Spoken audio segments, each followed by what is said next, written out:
সুপ্রিয় দর্শক সবাই কেমন আছেন? তো বন্ধুরা, গতকাল যে ভিডিও আমি আপলোড করেছিলাম সেখানে বলেছিলাম কীভাবে নতুন সাইটে কাস্ট সার্টিফিকেট আপনি আবেদন করবেন নতুন পদ্ধতির মাধ্যমে।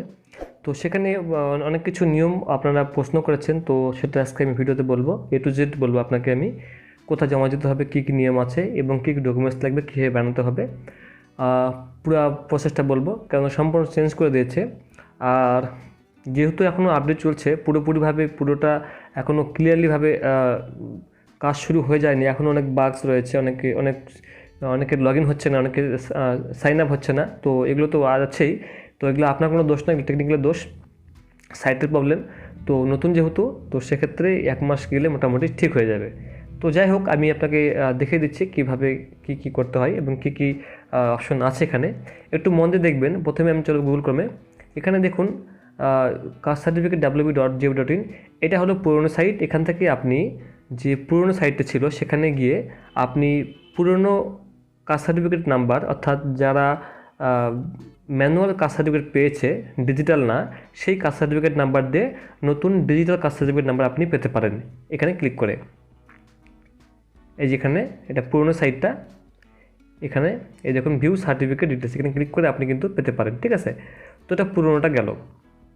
এবার এখানে দেখুন কিছু গাইডলাইন্স দেওয়া আছে, এখান থেকে আপনি আবেদন করতে পারেন। আর এখানে দেখুন চেক লিস্ট ফর ডকুমেন্টস, এটা আপনাকে একটু পরে বলছি। ইউজার ম্যানুয়াল, এটা আপনাকে পরে বলছি একটু। এই দেখুন অ্যাপ্লাই SC/ST সার্টিফিকেট, তো এখানে ক্লিক করবো আমি।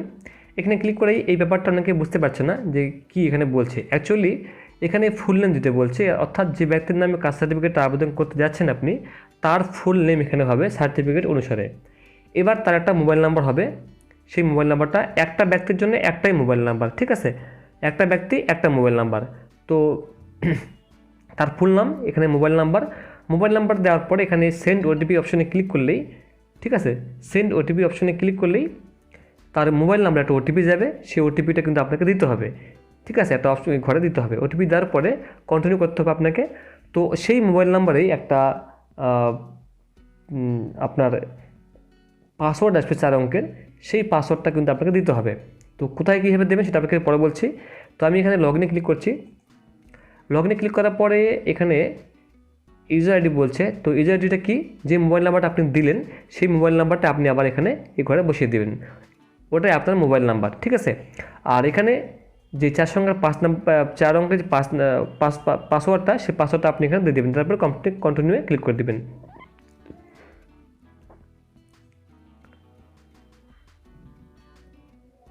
তো যারা ভুলে গেছেন তারা ক্লিক হেয়ারে ক্লিক করে পাসওয়ার্ডটাকে রিকভার করতে পারেন। কিভাবে? ক্লিক হেয়ারে ক্লিক করার পরে এখানে সেই মোবাইল নাম্বারটা, যে মোবাইল নাম্বারটা দিয়ে আপনি লগ ইন করেছিলেন, মানে সাইন আপ করেছিলেন, সেই মোবাইল নাম্বারটা দিয়ে এখানে সাবমিটে ক্লিক করলেই আপনার OTP আসবে। সেই প্রক্রিয়াটা করে আপনি এখান থেকে পাসওয়ার্ডটাকে রিকভার করতে পারেন। ঠিক আছে, এবার আমি আপনাকে দেখে দিচ্ছি ইউজার ম্যানুয়ালটা। এই দেখুন, এটা হলো ইউজার ম্যানুয়াল, নতুন যে পোর্টাল, সেই পোর্টালের ইউজার ম্যানুয়াল।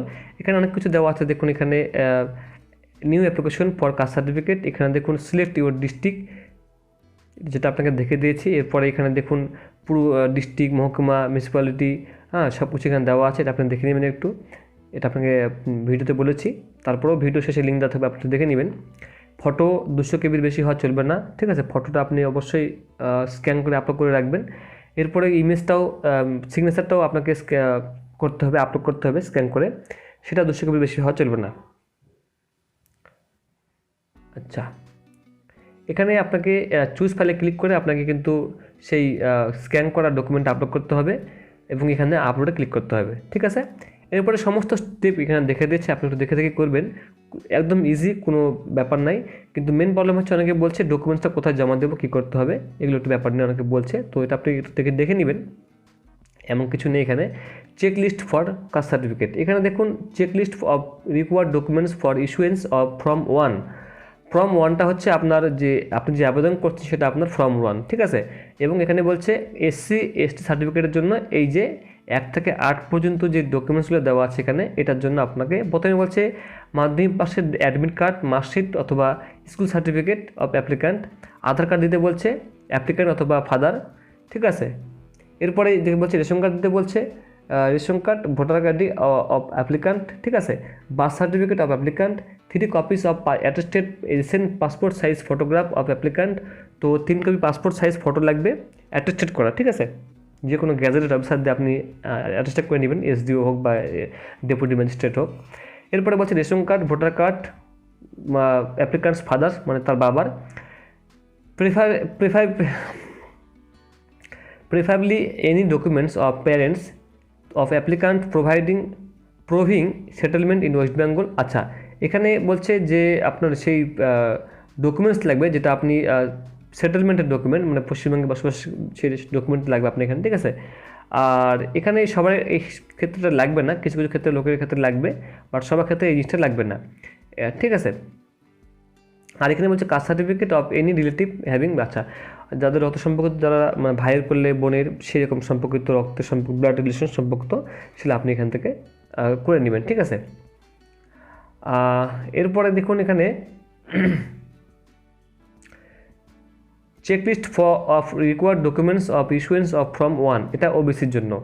তো সেম একই প্রসেসটা দেখুন 1 নাম্বার থেকে মাধ্যমিক পাস সব কিছু একই, ঠিক আছে।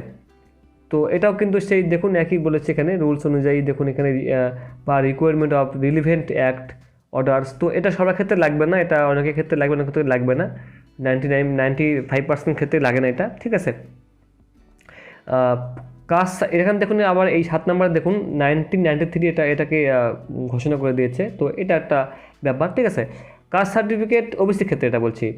8 নম্বরে দেখুন caste certificate of any relative having, আচ্ছা এটা ব্লাড রিলেশন সম্পর্কিত এবং বংশতালিকা, এটা আপনি গ্রাম পঞ্চায়েতের প্রধান থেকে নিয়ে নেবেন, ঠিক আছে, এটা আপনি নিজেই বানাতে পারবেন, কোনো সমস্যা হবে না। Income certificate from local councillor, গ্রাম পঞ্চায়েতের প্রধান, তো সেটাও লাগবে আপনার, ঠিক আছে। ইনকাম সার্টিফিকেট লাগবে গ্রাম পঞ্চায়েতের প্রধান থেকে বা কাউন্সিলর থেকে, ঠিক আছে। এরপরে বলছে income tax return of last, আচ্ছা এটা আলাদা ব্যাপার, এটা সবার ক্ষেত্রে লাগে না।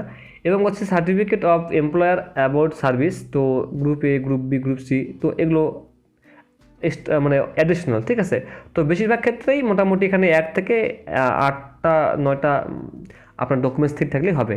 তো আর বংশতালিকা আপনি যেটা বানিয়ে নেবেন সেটা প্রধান থেকে বানিয়ে নেবেন, যদিও সময় হয়ে যায় তো আপনাকে আমি একটা ভিডিও বানিয়ে দেখিয়ে দেবো বংশতালিকার ভিডিও, ঠিক আছে। তো এতটুকুই। আর অনেকে বলছে যে ডকুমেন্টসটা কি জমা করতে হবে, তো অবশ্যই আপনাকে সেই প্রিন্ট আউটটা নিয়ে আপনাকে সেই অফিসে আপনাকে জমা করতে হবে। তখন আপনার যে আপনি আবেদনটা করলেন, আবেদন করা প্রিন্ট করার পরে সমস্ত ডকুমেন্টস অ্যাটেস্টেড করে, মানে সেলফ অ্যাটেস্টেড করে জেরক্স করে সেই ফর্মের সঙ্গে, সেই অ্যাপ্লিকেশন ফর্মের সঙ্গে সেটা দিয়ে আপনাকে বিডিও অফিসে সাবমিট করতে হবে। তখনই আপনার অ্যাপ্লিকেশনটা অ্যাকসেপ্টেড হবে, তারপরে বাকি যেগুলো কাজ হবে সেগুলো অফিস থেকে করবে। তো অতটুকুই ছিল ভিডিও।